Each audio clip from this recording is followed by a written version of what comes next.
I pursued Penelope Thornton for 3 long years.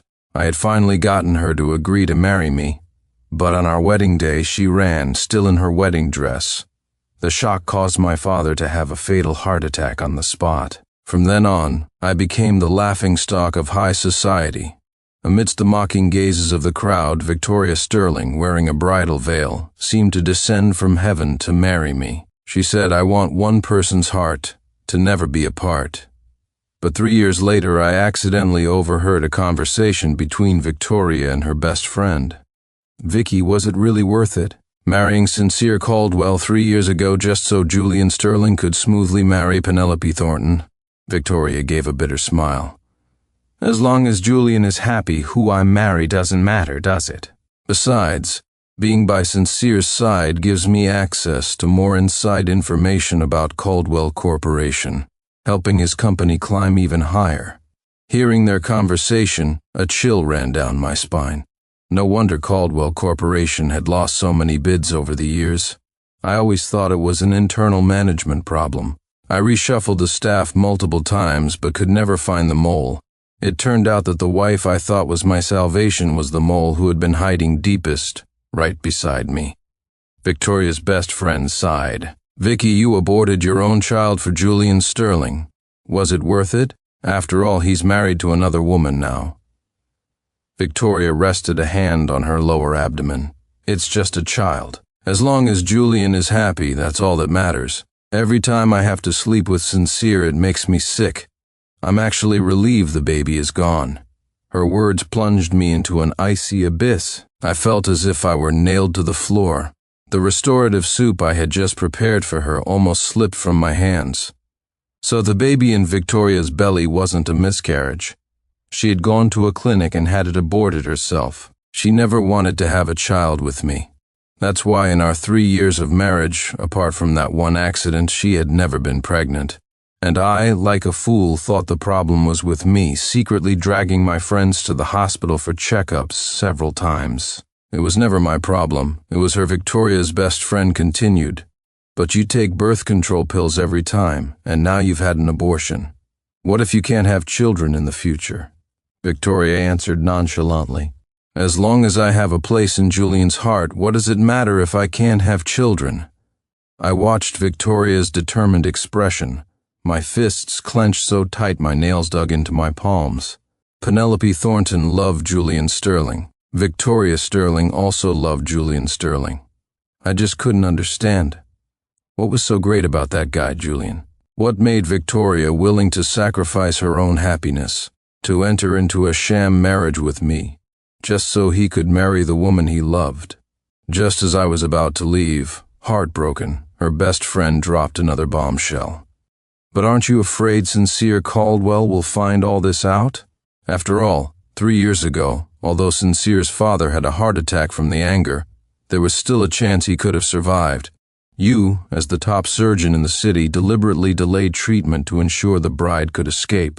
I'm afraid Sincere will hate you if he finds out." Seeing the worry on her friend's face, Victoria waved a dismissive hand. "He'll never know any of this. All these years, Sincere has never once suspected me. I married him when he was a public joke 3 years ago. In his heart, I am his only salvation. You have no idea. For the 2 days after my abortion, he personally washed my feet for me every night." Her friend tried to say more, but Victoria cut her off impatiently. "All right, let's not talk about this anymore. Tonight is Julian's 30th birthday party. I need to get ready and pick out a stunning dress that will blow everyone away." With that, Victoria pulled her friend towards the 3rd-floor walk-in closet. I suppressed my shock and quickly ducked behind a pillar. Only when their laughing and chatting voices faded did I slowly stand up, my eyes staring blankly ahead. So, my father could have survived. It was Victoria who had personally made him miss the critical window for rescue. No wonder she suddenly resigned from her job right after that. And I was foolish enough to believe her when she said she was worried I was depressed and might do something rash, so she was willing to give up her career to stay home with me. She wasn't being supportive. She had a guilty conscience. It was only today that I learned one of the murderers who killed my father was the wife I shared a bed with every single night. I sat on the living room sofa in complete darkness. I began to replay the last 3 years in my mind, piece by piece. Thinking back, Victoria had indeed been very good to me. Whatever I asked for, she did her best to provide. Whether it was my birthday, our wedding anniversary, or even just an ordinary day, she would surprise me with gifts. But where did it all go wrong?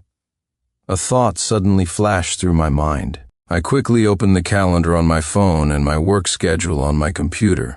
I placed the two timelines side by side and compared them.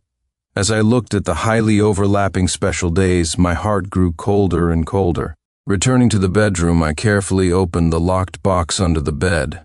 I took out all the items one by one, photographed them, and sent the pictures to my assistant. Find out where these things came from and how much they're worth. Soon my assistant called. Mr. Caldwell, some of these are products from Sterling Corp., some are freebies from well-known luxury brands, and some are— My assistant paused for a second before continuing. And some are no-name brands from a knockoff site, the kind that are $9.99 with free shipping. For example, that belt. I bought the same one before, $9.99, free shipping. The quality is surprisingly decent. After hanging up, I felt a profound sense of irony. These were all gifts Victoria had given me. I had cherished every single one, carefully storing them in this locked box. But I never imagined the things she gave me were so cheap, either freebies or $9.99 junk. Some were even products from Sterling Corp. No wonder for some of the items, after giving them to me, she would sweetly say she wanted to buy another $10,000 to give to her company's employees as New Year's gifts. It was all to boost sales for Julian Sterling. And I thought she was genuinely thinking of me. There's a saying, beware of those who are overly attentive for no reason. They're either thieves or cheats. All those days she suddenly gave me gifts. They were all days my company was preparing to bid on a project or find a partner. At those times, Victoria would always insist I drink with her, casually bad-mouthing certain brands as not worth partnering with. Then, when I chose to partner with the other party, that company would suddenly implode. This caused my company's performance to decline year after year. So that's how it was. Everything made sense now. I let out a bitter laugh. Carrying the box, I went down to the courtyard and set everything inside on fire, burning it all to ash. As I watched these items turn to dust, my heart turned to ice. When I looked up again, I had already made a firm decision: divorce Victoria Sterling.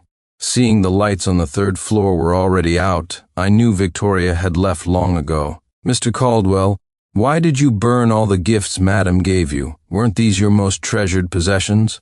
The housekeeper, Mrs. Watson, exclaimed beside me, but I was in no mood to respond. As I took out my keys to leave, Mrs. Watson asked what to do with the restorative soup she had just prepared for Madam. A sarcastic smile touched my lips. You can have it. She didn't deserve it.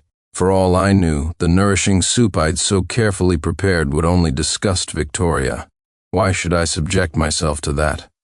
After leaving the Caldwell estate, I made a phone call. About what you proposed last time, I agree, but I have some things to take care of. It will be 3 days before I can sign the contract. The person on the other end was surprised, then quickly replied, Mr. Caldwell, it's a deal then. The contract will be effective in 3 days. Caldwell Corporation will be mine. I nodded. Of course, a pleasure doing business with you. Ever since my father's death and my marriage to Victoria, Caldwell Corporation had been on a steady decline. Not long ago, someone contacted me, wanting to buy all my shares. I had originally refused, but after today I decided to sell my shares, leave this city, and start over from scratch. I would build a new, glorious Caldwell Corporation with my cousin in France. The reason I set the date for 3 days later was to deal with everything from the past, to unearth the truth layer by layer. After contacting my lawyer, I returned to the estate. It was already late at night. Victoria wasn't asleep. Seeing me return, she immediately threw herself into my arms, acting shy. Honey, why are you back so late? You have to take care of yourself. I looked into her sparkling eyes, which gazed at me like a doze. My heart couldn't help but ache with a sharp pain. She was such a good actress. If I hadn't overheard everything this afternoon, I'd still be completely fooled by this act. As long as you still love me, no amount of hardship will feel tiring, I said calmly, staring into her eyes. Victoria froze for a moment, then quickly composed herself. Honey, what nonsense are you talking about? Of course I love you. I know. Get some rest. After saying that, I turned to go wash up, but Victoria grabbed my arm. Tomorrow is the launch event for Sterling Corp's new product. Let's go check it out. Seeing my silence, Victoria started tugging at my sleeve playfully, just like she always did. We'll just go have a look. It's been so long since that whole thing happened. All right. I nodded indifferently. It was a good opportunity. I wanted to see how Victoria would act in front of Julian Sterling. When Julian appeared with Penelope Thornton on his arm, would she truly not feel a single pang of jealousy? As Victoria went to the bathroom to wash up, a box of condoms accidentally fell out of her pocket. I stared at it for a few seconds. It was the strawberry flavor I hated the most. After standing there stunned for a moment, I silently tucked it back into her pocket. The next second, Victoria pushed the door open. Seeing my expression was normal, she hastily took her coat back into the bathroom. My coat's dirty, I'll just toss it in the laundry. I nodded calmly and went to bed. The next day, Victoria was unusually cheerful. She woke up early to get her hair done. At the Sterling Corp launch event, Julian Sterling and Penelope Thornton walked hand in hand, surrounded by a crowd of admirers. Seeing this, Victoria suddenly tightened her grip on my arm. Watching her eyes fixed intently on Julian, an indescribable feeling rose in my heart. It had always been so obvious. I was just the only one who hadn't seen it. Noticing Victoria's gaze, Julian shot me a provocative smile. The people around us sensed the strange atmosphere and began to whisper. I heard Mr. Caldwell and Mr. Sterling were rivals in love, both after the same woman. In the end, the woman agreed to marry Mr. Caldwell, but she ran away on the wedding day and is now with Mr. Sterling. Looks like Mr. Sterling is the more charming one after all. I pretended not to hear them, but Victoria pulled me towards Julian. Mr. Sterling, long time no see. Victoria raised a glass of wine, handing it to Julian as if nothing was wrong. For some reason, Penelope was not by Julian's side at that moment. Just as Julian was about to speak, Victoria suddenly lunged towards him. In a flash, the crystal chandelier hanging diagonally above Julian and me came crashing down. No one in the venue had time to react. Only Victoria, with lightning-fast reflexes, pushed Julian out of the way. I was closest to the chandelier and was cut by the falling glass spheres. Blood gushed from my arm. I instinctively looked up at Victoria, but she didn't spare me a single glance. Her face was filled with concern as she looked at Julian's wrist, which had only a minor scratch, and she frantically called for an ambulance. Then, deeming the ambulance too slow, Victoria grabbed her keys and drove Julian to the hospital herself. The Sterling Corp launch event ended abruptly because of the incident. Once the surroundings grew quiet, a janitor timidly asked me, "Sir, are you okay? Should I take you to a hospital to get that looked at?" I clutched my arm, my face pale, and shook my head. I took a taxi to the hospital alone. After the doctor bandaged my arm, I saw Victoria standing there, looking uncomfortable. She began, at a loss for words, "I'm sorry, honey. Just now It's fine." I cut her off abruptly. Victoria seemed to sense something was wrong and hugged me from behind in a panic. "Honey, what's been wrong with you lately?" I was about to answer when Victoria's phone rang urgently. After a glance at the caller ID, she gave me an apologetic look and rushed off again. I let out a sarcastic laugh. Fine. In 2 days, I'd be gone anyway. After returning to the estate alone, I received a call from my lawyer. He said Victoria covered her tracks well regarding that incident. 3 years had passed, and the key evidence was long gone. I sat on the sofa all night, and after long deliberation, I had my lawyer draft a divorce agreement. As dawn broke, I took the agreement and went to visit my father. Kneeling before my father's grave, I kowtowed 3 times. Dad, your son has been unfilial. I'm leaving the city tonight. But don't you worry. I will get justice for what happened 3 years ago, for Victoria deliberately delaying your rescue. On the way back, a heavy rain suddenly started to fall. I didn't have an umbrella and was soaked to the bone when I got home. Mrs. Watson asked me if I should go look for Victoria, who hadn't returned yet. I shook my head, opened my phone, and saw a message from Julian Sterling. Sincere, don't bother waiting tonight. Vicky is so worried about me, she's still at the hospital taking care of me. If you really want to see her, you can come to the hospital. And bring us a box of strawberry-flavored condoms while you're at it. Since yesterday, Julian had dropped all pretense. He kept sending me all sorts of taunting messages. But now, I didn't care anymore. Victoria Sterling, I, Sincere Caldwell, was done with her. After burning everything in the mansion that belonged to me, I signed the divorce papers. I asked Mrs. Watson to give them to Victoria. Then, I compiled all the messages and photos Julian had sent me into an email and scheduled it to be sent to Victoria at a later time. After doing all this, I transferred $1 million to Mrs. Watson, grabbed my suitcase, and left the Caldwell estate. Under the cover of night, dressed all in black, I arrived at the city airport. Just a second before boarding the plane, my phone pinged. I opened it.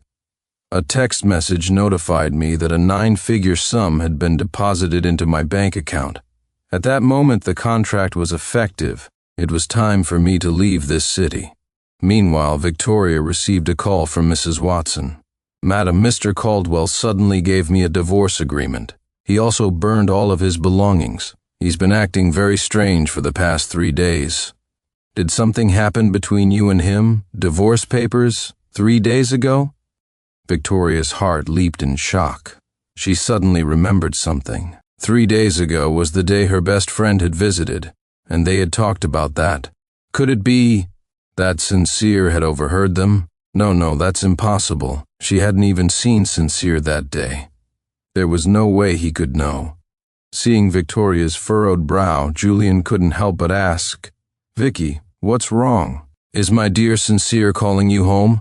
Victoria squeezed Julian's hand and shook her head. "No, it's nothing. He's probably just jealous, because I saved you instead of him yesterday, so he's throwing a tantrum. I'll go home tomorrow and sweet-talk him a bit, and it'll be fine. That's good." I knew dear Sincere wasn't that petty. With that, Julian pulled Victoria into his arms and kissed the corner of her mouth. Victoria giggled, instantly forgetting her worries. "Julian, stop it. Be careful of your injury, it's nothing. It's been so long since we've been this close. I've missed you so much." As he spoke, Julian's hand slipped under Victoria's clothes. "Vicky, you've done so much for me over the years. You know Penelope watches me like a hawk, so I barely have any time to see you. Even though I'm married to Penelope, you've always been in my heart." Victoria was deeply moved. "Jules, as long as I'm in your heart, that's all that matters." After a night of passion, Victoria reluctantly left the hospital. For some reason, a faint sense of unease lingered in her heart. She couldn't help but want to go back to the Caldwell estate to see what Mrs. Watson was talking about. She refused to believe that Sincere, who loved her so much, could bear to divorce her. But as soon as she got home, she found that all the rose bushes in the courtyard had been ripped out. Sincere had once learned that she loved roses and had the entire courtyard filled with them. But now, all those roses were gone. The flower beds were utterly destroyed. Sincere was usually so meticulous with these flowers, terrified that a single petal might fall off. He wouldn't even give one away, no matter how much a business partner begged. But now, the courtyard of roses was no more. A strong, terrible premonition rose in Victoria's heart. She ran frantically into the mansion. She found that, just as Mrs. Watson had said, everything belonging to Sincere Caldwell had vanished. Victoria's heart skipped a beat, then began to throb with pain. She ran into the bedroom and stumbled to her knees by the bed. She pulled out a combination locked box from underneath, carefully entered her own birthday, and opened it. She knew this was where Sincere kept the gifts she'd given him. But now the box was open, completely empty. save for a half-full layer of ash. Sincere had even burned these. Victoria lowered her head, her eyes instantly filling with tears. Didn't she not love Sincere? Wasn't his departure a good thing? She was free now, free to be with Julian. So why did her heart ache so much? Hearing Victoria's return, Mrs. Watson cautiously handed her the divorce agreement. Victoria took it, staring at Sincere's signature, a bitter taste in her mouth. "Madam, did you and the master have a fight?" Mrs. Watson's voice pulled Victoria back to reality. She suddenly remembered what Mrs. Watson had said before, that Sincere started acting strange 3 days ago. She thought of her conversation with her best friend that day, and a wave of panic washed over her. "Mrs. Watson, that day, was Sincere home?" Although puzzled, Mrs. Watson replied, "Yes, the master was home that day. He even made you a restorative soup with his own hands. He said you had a miscarriage and needed to replenish your strength. But I don't know why he never gave it to you in the end." So that was it. Victoria gave a bitter smile. Sincere had been home that day. He must have heard everything. That's why he never delivered the soup he'd made himself. He knew the truth about their sham marriage. He knew she was the real culprit behind his father's death. And here she was, thinking Sincere was just angry because she'd saved Julian. Suddenly, a phone call broke the silence. Victoria picked it up. It was Julian. "Hey, Vicky, when are you coming back? I think I'm feeling a little sick again. I want seafood congee for lunch today. Can you get dear Sincere to make it for me?" For the first time ever, Victoria felt a surge of annoyance upon receiving a call from Julian. Her voice was cold as she replied, "I'm busy. I won't be coming over for the next couple of days. If you're not feeling well, call a doctor. As for the seafood congee, if you want it that badly, have Penelope make it for you." Sincere had taken such good care of her that she didn't even know how to cook. Previously, whenever Julian was sick, she would pretend she was craving something and have Sincere make it. The thought of Sincere made her heart ache inexplicably again. Thinking about it now, Sincere had been truly good to her. Victoria's gaze fell back on the divorce agreement. Just as she was about to tear the infuriating document to shreds, her phone buzzed. She had received a scheduled email from Sincere Caldwell. Victoria opened it, and the contents made her eyes widen in disbelief. The email was filled with screenshots of Julian's taunts to Sincere over the past few days, including some slightly explicit photos of them together. "Sincere, don't bother waiting tonight. Vicky is so worried about me, she's still at the hospital taking care of me. If you really want to see her, you can come to the hospital and bring us a box of strawberry-flavored condoms while you're at it. Sincere Caldwell, you'll be a lapdog your whole life, only good for picking up the women I'm done with. Victoria Sterling is just a tool I used to spy on you, and you actually treat her like a treasure? All I have to do is beckon, and she'll come running to be my slave, just like you are to her." Reading on, Victoria slid to the floor, sobbing quietly. It turned out she was the biggest joke of all. She thought Julian saw all her sacrifices, but in the end, the only fool who truly loved her was Sincere. But she had treated him so terribly. Julian had only used her as a tool. He never truly loved her. She had been so stupid, like a lapdog, even aborting her and Sincere's child for Julian's sake. And she constantly took birth control pills that harmed her own body. Victoria finally broke down, wailing loudly. Mrs. Watson, seeing this, quietly closed the door and left. In the following days, Victoria never answered another one of Julian's calls. She frantically tried to find out my whereabouts, desperately wanting to find me. She even went so far as to post a reward online, hoping someone could provide a clue about me. But she found nothing. During this time, Julian called her countless times, all of which she ruthlessly ignored. Finally, she left him with a single sentence, "Stop bothering me."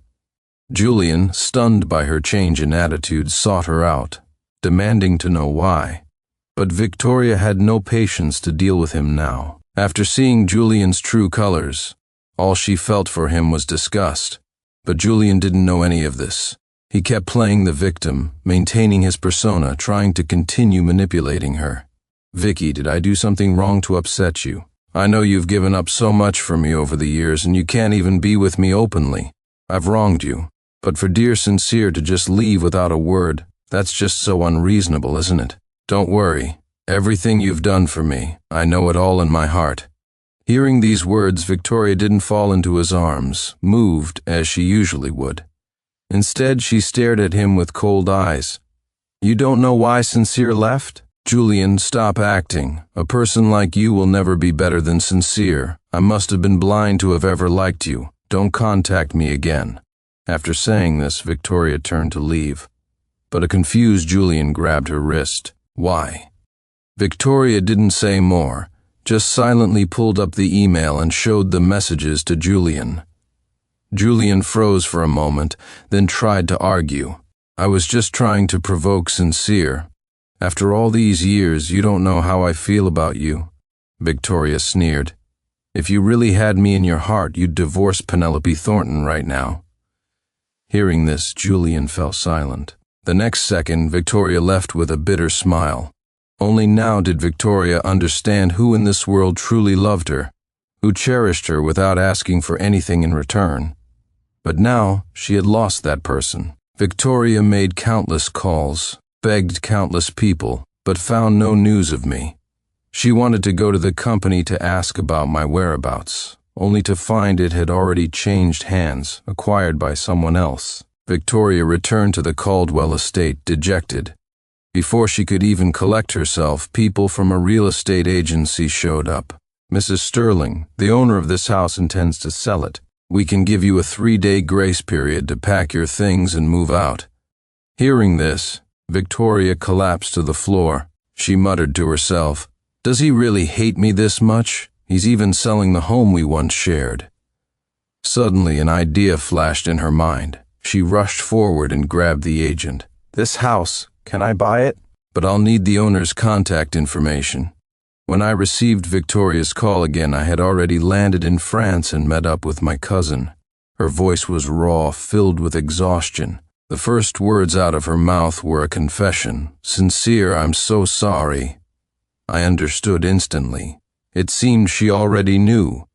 After a moment of silence, I spoke. If you're truly sorry, then sign the divorce papers and stop disturbing my life. With those words, I decisively hung up. I turned off my phone, took out the SIM card, snapped it in half, and threw it in the trash. Looks like I needed yet another new card. I didn't understand. Didn't Victoria never love me? Why was she desperately looking for me after I left? In the days that followed, my life gradually got back on track. My cousin and I registered a new company in France. Soon after, a group of loyal old employees from the original Caldwell Corporation arrived in France. My life proceeded in an orderly fashion. Home, office, a simple routine. Watching the company grow stronger, I looked up at the sky. I spoke silently in my heart. Dad, don't worry. I will lead the Caldwell name back to its former glory. On the other side of the world, Victoria was in a daze, drowning her sorrows in alcohol. She still relentlessly tried to find me, calling my old number again and again. But all she heard was the cold, automated female voice of rejection. Her best friend, Chloe, advised her to stop looking for me. Vicky, Sincere already knows you were responsible for his father's death. There's no possibility between you two anymore. Just sign the divorce papers and stop trying to contact him. Otherwise, if he really decides to press charges, you could be facing prison. But Victoria shook her head bitterly. No, I won't sign. I have to find him. Even if I have to face prison, I have to get him back. In this whole world, he was the only fool who truly loved me. How could he be so stupid, to have no defenses against me at all?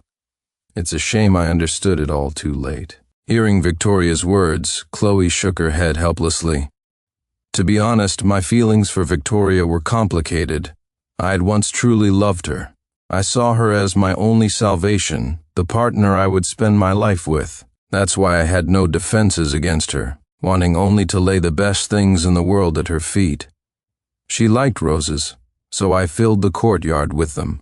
She liked all kinds of gems, so I spent a fortune bidding for them at auctions for her.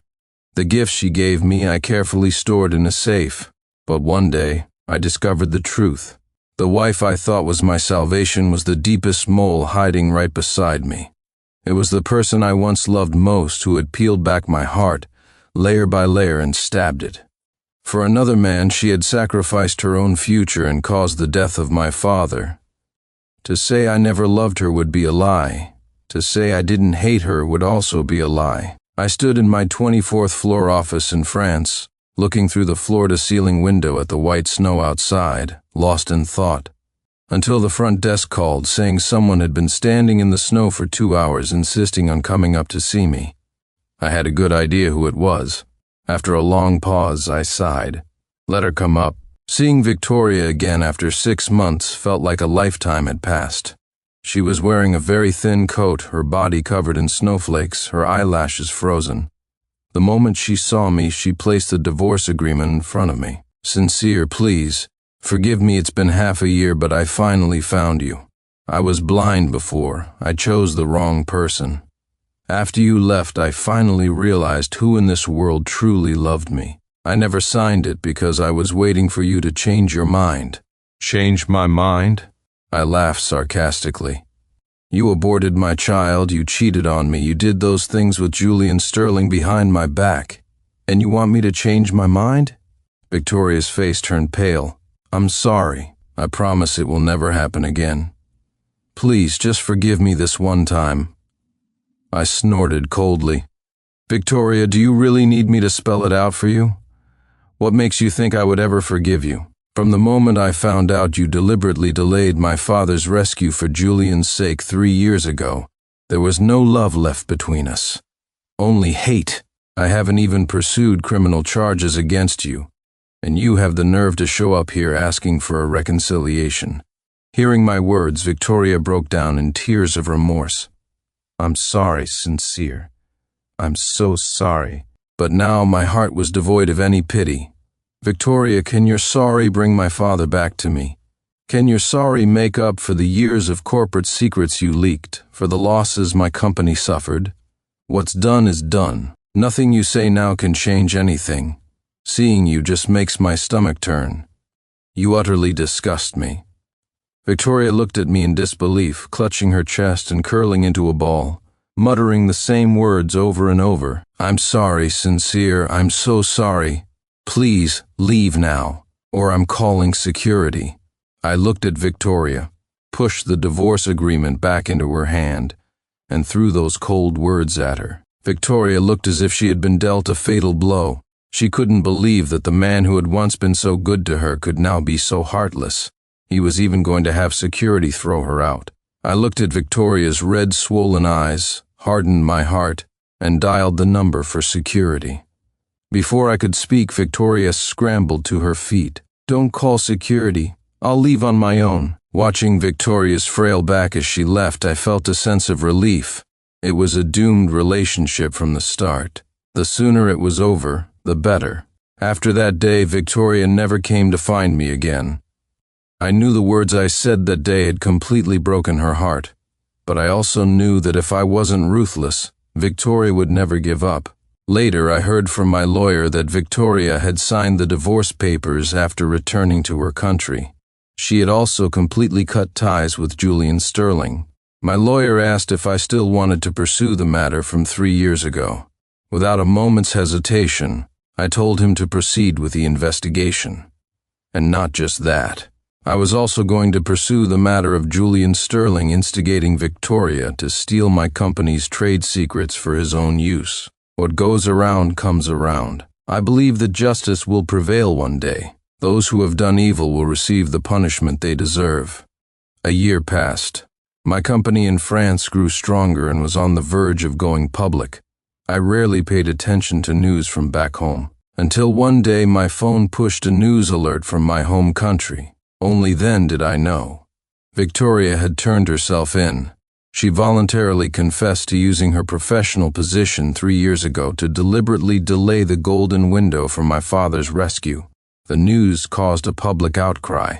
Not only that, she also submitted evidence of how Julian Sterling had incited her to steal my company's trade secrets to build up his own company. As a result, Sterling Corp's stock plummeted, and the company faced bankruptcy. Julian Sterling himself was taken into custody for the crime of illegally obtaining trade secrets, awaiting a prison sentence. When a wall is about to collapse, everyone gives it a push. Penelope Thornton, seeing this, decisively divorced Julian, taking half of his assets in the process. A few days later, she took the money and married into another wealthy family. I used to be the laughingstock of the elite circles. Because of Penelope's runaway bride incident, I was mocked for 3 whole years, but now Julian Sterling's situation was far worse than mine ever was. Not only was he mocked, but he was also reviled by everyone in the circle, branded a scoundrel, and used as a cautionary tale for their own children. After this matter came to a close, Victoria suddenly called me one day. I didn't want to answer, but after a few seconds of hesitation, I finally pressed the accept button. The call connected, and Victoria's hoarse voice came through. "I'm sorry, Sincere Caldwell. I'm sorry for what I did to you, to your father, and to the entire Caldwell Corporation. I know I can't bring him back, and there's no way to compensate you. So, I decided to confess. I thought maybe that would make you feel a little better. I start my sentence tomorrow. This is the punishment I deserve. As long as you can be happy in the days to come, that's all that matters, even if I can never see you again." Hearing her words, I replied calmly, "Yes, I will be." The karmic cycle was complete. All the villains had been brought to justice. My career was flourishing. What more could I be dissatisfied with? From now on, my life would only get better, and the Caldwell name would only get better. The next day, I took the earliest flight back to my home country, not to see Victoria, but to see my father. This time, I knelt before my father's grave and kowtowed 3 times respectfully. "Father, do you see? Your son didn't lie to you. All the guilty have been brought to justice, and your son has led the Caldwell name back to its former glory. You can finally rest in peace now, can't you?" In a daze, I thought I heard my father's gratified voice. The end.